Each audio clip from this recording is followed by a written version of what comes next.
The global energy landscape is undergoing a tectonic shift as China embarks on one of the most expensive infrastructure projects in human history. With a staggering investment exceeding $250 billion, Beijing is weaving a complex web of pipelines across Central Asia, Russia, and Southeast Asia. This ambitious Iron Silk Road is designed to secure China's energy future and bypass vulnerable maritime routes like the Strait of Malacca. However, beneath the surface lies a series of economic ripples favoring the United States.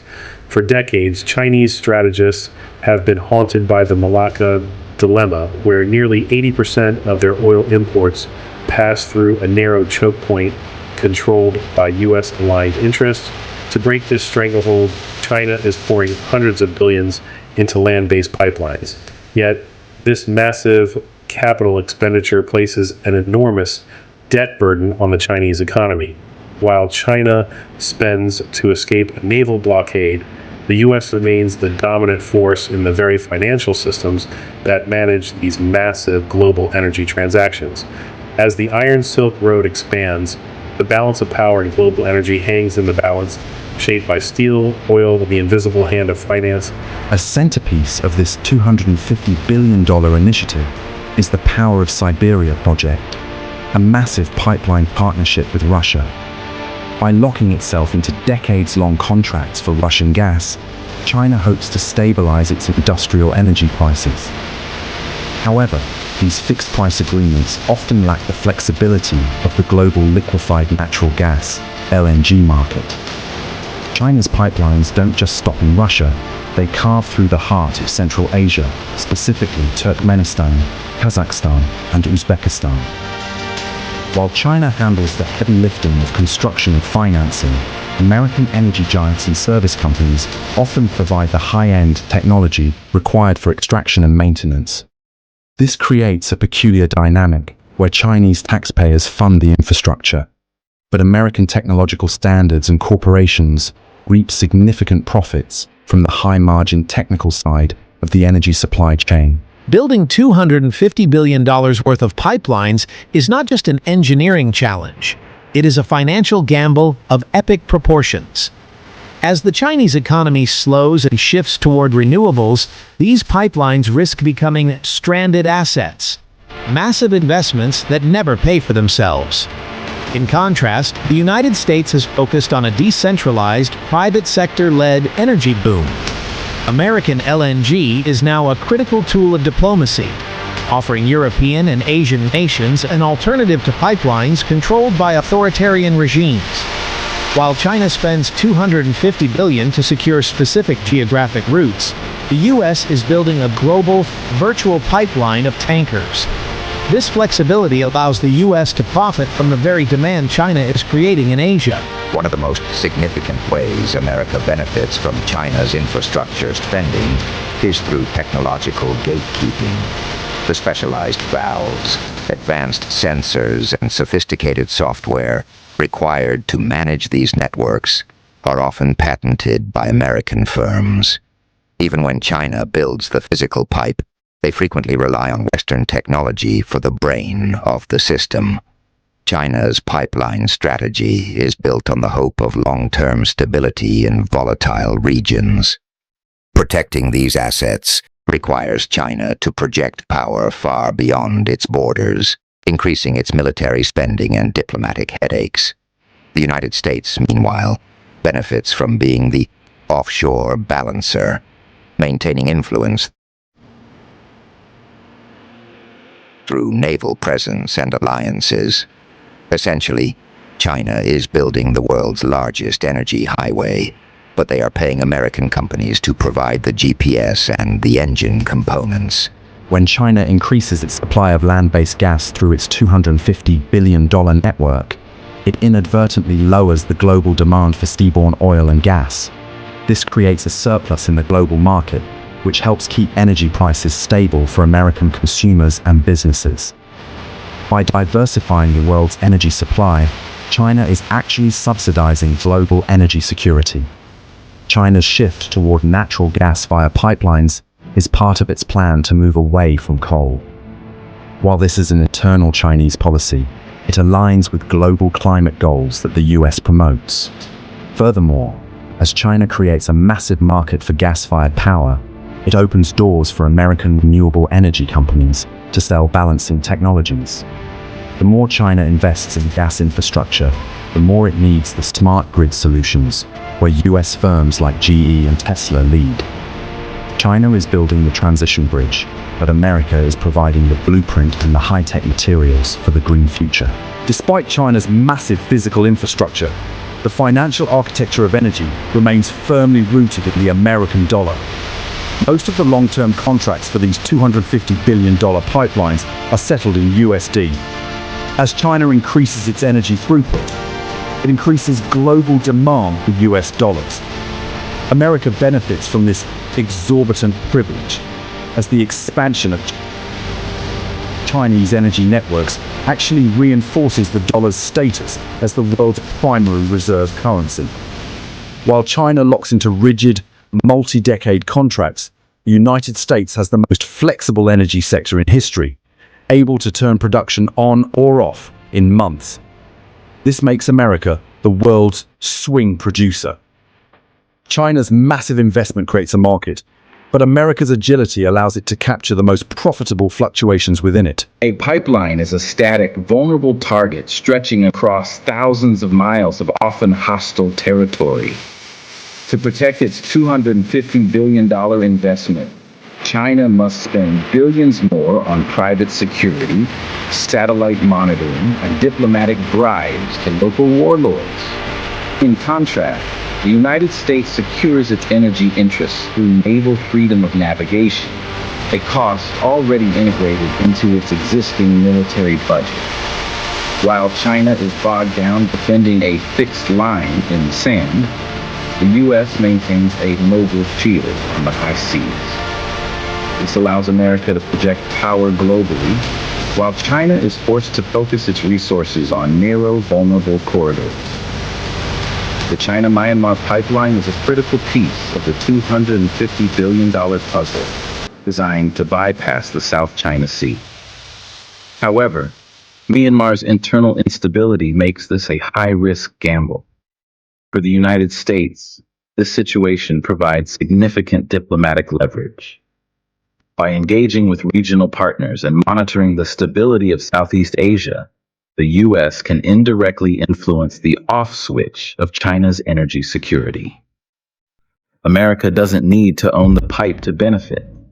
It simply needs to maintain its role as the regional security guarantor, ensuring that China remains dependent on American-led maritime peace for the rest of its energy needs. China's pipelines often come with strings attached, forcing neighboring countries into a sphere of Chinese influence.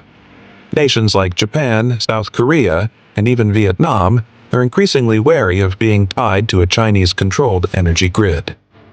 This anxiety drives them directly into the arms of American energy exporters.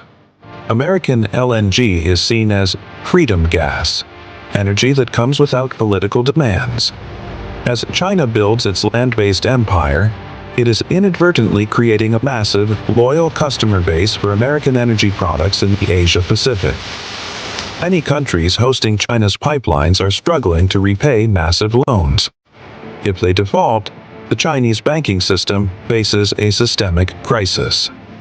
The United States, through the IMF and the World Bank, often steps in to provide restructuring, ensuring that global markets remain stable. Paradoxically, American financial institutions benefit from the cleanup of Chinese overinvestment, maintaining long-term stability and interest. Building $250 billion of infrastructure requires more than just steel. It requires specialized engineering expertise. Many of the world's leading midstream service companies, those who design the pumping stations, the compression technology, and the leak detection systems, are headquartered in Houston or Denver. Even when a Chinese firm is the lead contractor, they often subcontract the most difficult technical work to American experts. This means a significant percentage of that $250 billion eventually flows back into the American economy as service fees and intellectual property payments, fueling high-paying jobs in the U.S. energy belt. China's insatiable demand for steel, concrete, and copper to build these pipelines has kept global commodity prices high for years. This has been a windfall for American commodity exporters and miners. Furthermore, as China pours resources into heavy infrastructure, it diverts capital away from competing with the U.S. in high-tech sectors like AI and silicon chips. By encouraging China to stay focused on old-world brick-and-mortar projects, the U.S. maintains its lead in the New World digital economy. China is building the pipes of the past, while America is building the processors of the future. The integration of China's pipelines into the global financial system gives the United States a powerful weapon: sanctions. Because the global banking system is interconnected through the SWIFT network, the U.S. can effectively freeze the revenue streams of these pipelines. A $250 billion pipeline becomes a liability. In this sense, China is building a massive asset that the U.S. can diplomatically and financially hold hostage, providing America with a powerful non-military deterrent. The proposed Power of Siberia 2 pipeline is an enormous financial undertaking that forces China to become more dependent on a volatile Russia. Every dollar China spends on Russian energy is a dollar it isn't spending on building a more modern blue water navy or expanding its influence in the Americas. This energy marriage traps China in a continental focus, allowing the U.S. to maintain its dominance over the world's oceans and the most important global trade routes. Looking toward the future, many of China's new pipelines are being built to be hydrogen-ready. However, the technology to efficiently convert natural gas to hydrogen or to transport pure hydrogen is dominated by American and European patents. As the world transitions to green energy, China will find itself owning thousands of miles of pipes that require Western technology to remain relevant. America benefits by being the toll booth on the road to the green transition.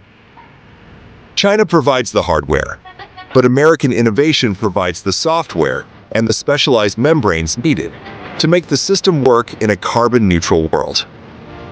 The Quad, an alliance between the US, Japan, Australia, and India, is perfectly positioned to monitor and, if necessary, disrupt the maritime ends of China's pipeline networks. While China focuses on the terrestrial Silk Road, the Quad ensures that the surrounding waters remain under democratic influence. This creates a strategic encirclement. China's $250 billion pipes can bring energy into the country, but they cannot help China project power outward. The US and its allies benefit from a China that is inwardly focused on protecting its expensive domestic pipes, rather than an outwardly focused China expanding its naval reach. Modern pipelines are managed by SCADA systems and cloud-based monitoring. The U.S. leads the world in cybersecurity and industrial software. As China's network grows, so does its vulnerability to cyber disruption. This forces China to either build its own inferior software or rely on international standards often shaped by American security protocols. The U.S. intelligence and tech sectors benefit from this digital dependency. By understanding the digital nervous system of China's energy grid, the U.S. maintains an informational advantage. India, China's great regional rival, views Beijing's pipeline expansion with deep suspicion. To counter Chinese influence, India has deepened its energy ties with the United States. India is now a major buyer of American crude and LNG.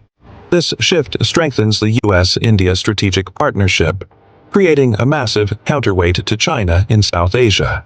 The fracking revolution in the U.S. proved that technology can overcome geography.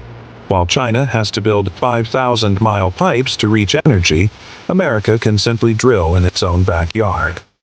This domestic abundance allows the U.S. to keep its energy prices low, making American manufacturing more competitive. China's expensive pipelines are an attempt to play catch-up with a reality the U.S. has already mastered. Today means controlling the technology and the routes of energy. By being the global leader in energy innovation, the U.S. ensures that the world must still look to America for the next generation of energy solutions. One of the most direct benefits the U.S. receives from China's pipeline investment is the deflationary pressure it puts on energy. By bringing massive amounts of Russian and Central Asian gas to market, China is effectively increasing global supply. This keeps a lid on global energy prices, which in turn lowers the cost of goods imported by the United States. In a sense, the Chinese government is subsidizing the American lifestyle by funding the infrastructure that makes global energy cheaper. The $250 billion spent on pipelines is $250 billion not spent on China's aging population, healthcare, or domestic social services. As the debt from these massive projects mounts, it creates internal pressure within the Chinese Communist Party. The United States benefits from a China that is preoccupied with managing its own internal economic contradictions. A China that is struggling to pay for its steel and concrete dreams, providing the U.S. with a significant peace dividend. Ultimately, the $250 billion pipeline story highlights the difference between a state-led economy and a market-led one. China builds massive, rigid systems. America fosters a chaotic but brilliant ecosystem of innovators. While China is perfecting the 20th century model of energy transport, American startups are working on fusion, advanced geothermal, and hydrogen electrolysis. By the time China's network is fully operational, the world may have moved on to energy technologies that make those pipes as obsolete as the telegraph. It reinforces the dollar, enriches American tech firms, stabilizes global prices for U.S. consumers, and traps China in a web of debt and geographic vulnerability. In the grand game of geopolitics, China may have the pipes, but the United States still holds the valves.